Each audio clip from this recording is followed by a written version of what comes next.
O, ito pa, isa pa, papakita ko pa sa inyo, ha. Isa pang dahilan na nagsisinungaling sila. Ito, tinan nyo naman. Yung kapatid naman. Ito, isa pa to eh. The implementation of the ICC warrant is beyond my mandate and I had no part in it.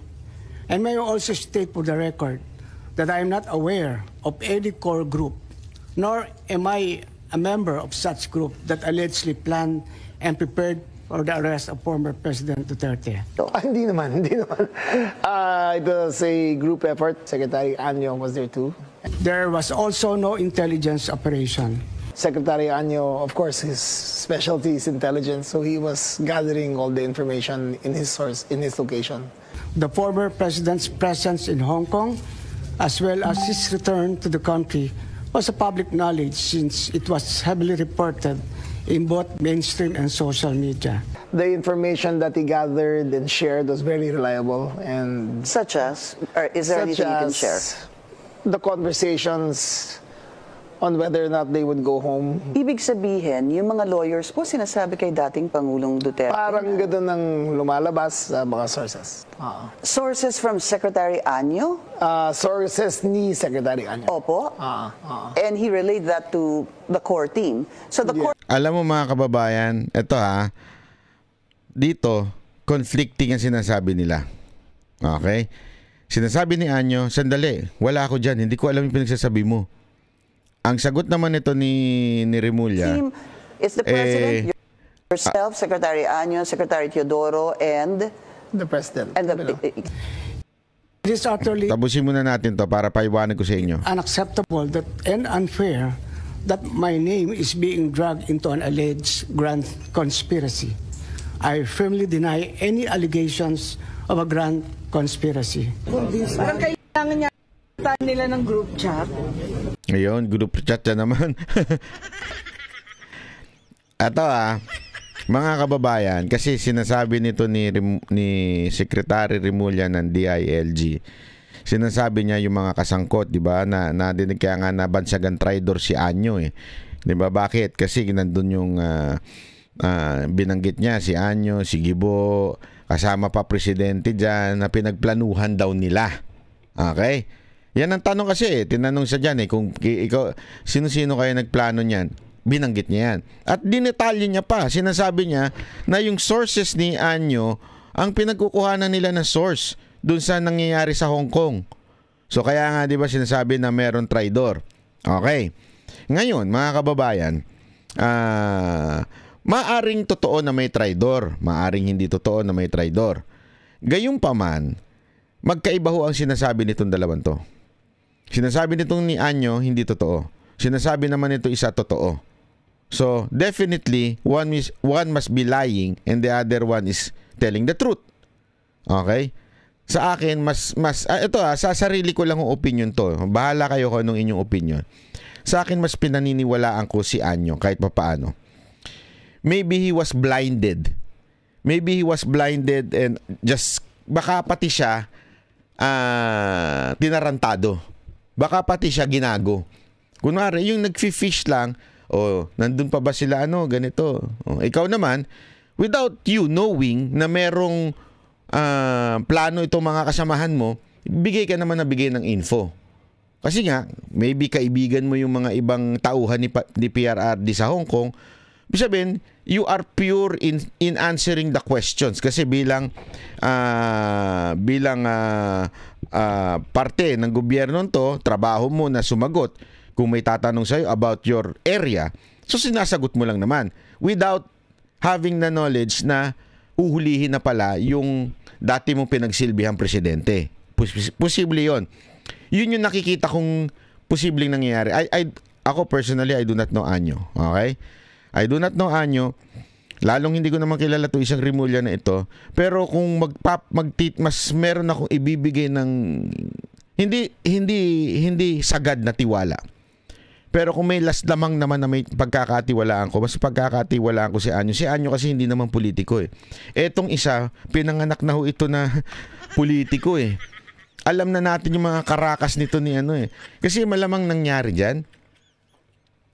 Si Anyo tinatanong nila. Oh, kumusta na? Ano ba yung ano? Yung kwentuhang ano lang. Oh, sa Hong Kong. Although may lumabas na video na tumatawa-tawa sila na magkakasama.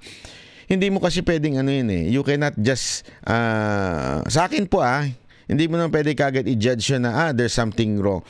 Maybe tinatanong siya, anong nangyayari kay Duterte? Pauwi na ba? Ganon. Hindi niya alam na aarestuhin pala. Baka ginagago rin siya ng mga kasamahan niya para malaman nila yung nangyayari kay Duterte. Tapos eventually, dahil nga, alam mo naman, itong mga nasa gobyerno, politiko, si Remulla, yung dalawang magkapatid na yan, parehong politiko, kaya tuloy, bida-bida ngayon. Di ba? Oh, hindi, pinagplanuhan namin niya. Kasi ang dating yan, magaling ka.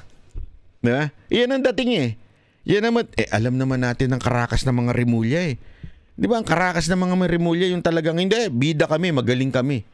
Kami yung maayos kami dito, kami yung may hari ng Cavite. Ganun ang karakas ng mga yan.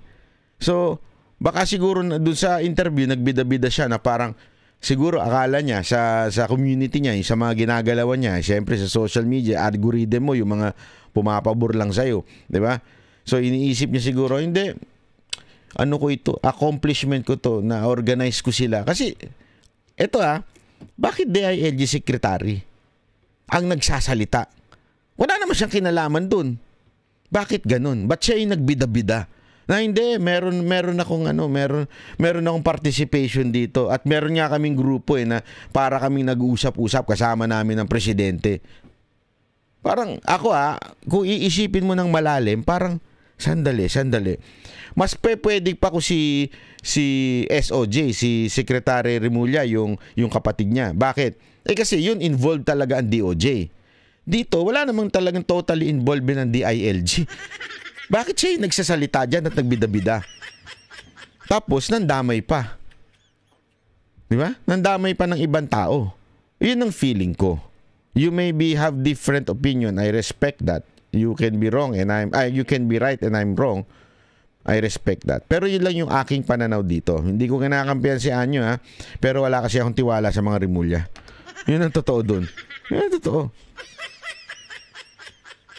Kaya feeling ko para maging bida lang ito si nagbida-bida sa media para alam mo yun, para hindi ako yung kasama ako just nagplano Yun na lang sa akin Ito pa. Ito naman another issue ito. Ito pa na pabago-bago siya. That's a part of our planning process. Libo-libo ang minobilize na kapulisan gumastos ang buong pamahalaan para lamang sa isang chismis galing sa Hong Kong. Sabi po ni Secretary John Vic na chismis lang naman ang umabot sa kanila. Hindi naman sila nakatanggap ng anumang katibayan Ma'am, it's a standard, Madam Chair, it's a standard procedure ng Philippine National Police kay chismis. So we have to prepare and plan kung ano pong mangyayari. Yun. So kahit daw chismis, they have to prepare and plan. Mahilig talaga si Kuya sa chismis. Bakit kaya? Wala, no comment. Wala akong sinabi. Mahilig ka lang talaga sa chismis na PNP chief. No. 7,000 po? Base sa chismis? Wala kayong No, we don't have any record na 7,000. I Yun ang pinagmalaki sa dyaryo. Hanggang dyaryo lang naman kami. Yun daw pinagmalaki sa dyaryo na may 7,000. Anak nun. Sino ba nagsabi niyan? Sino ba? Diretsuin mo, Senator Amy. Sino nagsabi niya na may 7,000 hinanda para arestuhin si Duterte? Meron na naman nagbida-bida. Kaya nga sabi ko sa inyo mga kababayan sala rin dito si Remulla Ma'am, wala po kami nilalabas ng ganong karaming tao. I guess it's more of yung pinapilaki. But I doubt with this number, ito lang po yung nilabas po namin tao. So, ilan ang minobilize ninyo kung sinasabi niyo labis-labis naman ang 7,000? Sa tingin ko, labis-labis. Isipin mo, chismis lang. Ma'am, based on the numbers, more... Nahulog siya sa patibong dito Medyo magaling ang tirada ni Amy dito Kasi sinasabi niya, hindi totoo kasi chismis lang pala yan. So, ang dami nyo namang minobilize na sa chismis. Hindi po namin minobilize yan. Konti lamang po yung minobilize. Talaga? Ilan yung minobilize nyo? It's a total of 156. 156 lang daw yung mga pulis doon. 156 pala, kuya. Sige. Yung ano namin. But sabi ko nga doon, it's just a normal procedure. So in the airport, we had 1,500 men. We didn't want a Ninoy Aquino scenario to occur. So we were... Sa airport pa lang 1,000 plus na. Kala ko ba 150? Ay na naman. Ay nako. Dito kitang-kita mo. Sino umiepal dito sa dalawa na to? Sino nagbida-bida?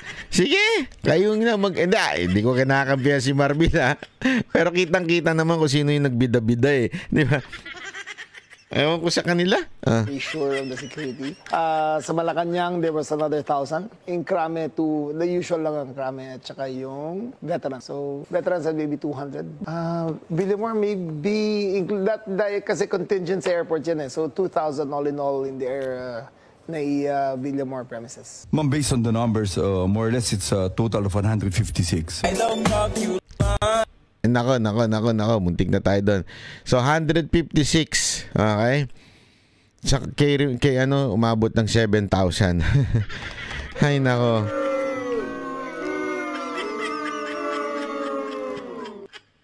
Alam mo talaga, kuya.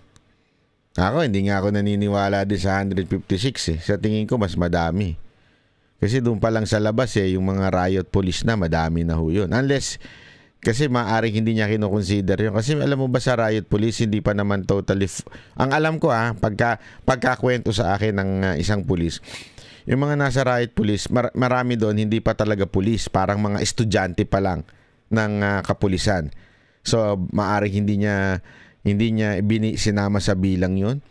Pero gayon pa man, magkaiba sila ng statement. Kaya sino sa tingin nyo ang nagsisinungaling at sino sa kanila ang nagsasabi ng totoo? Yan ang issue dito, di ba?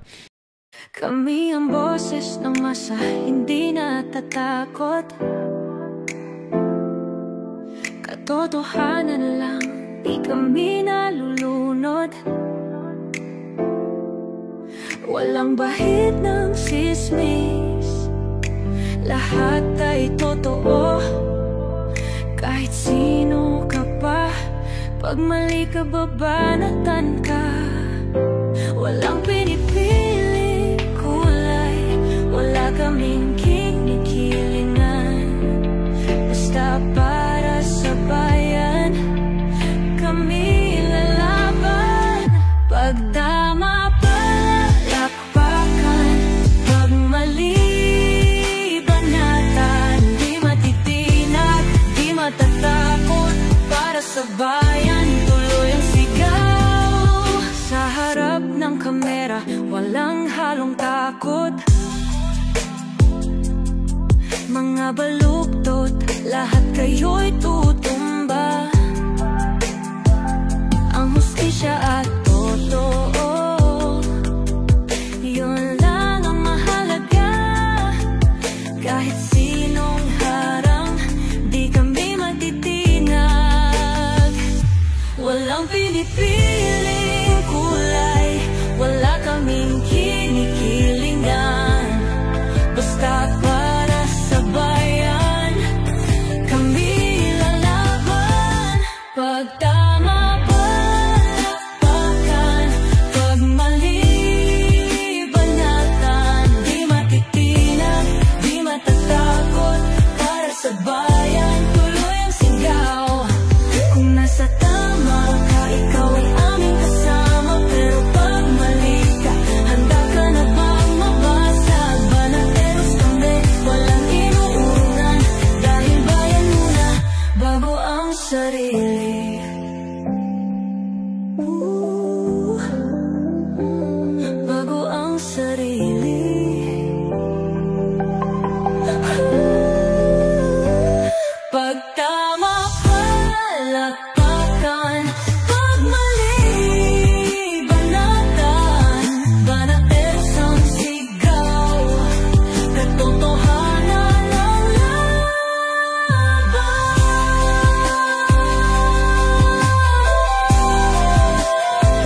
walang hanggan.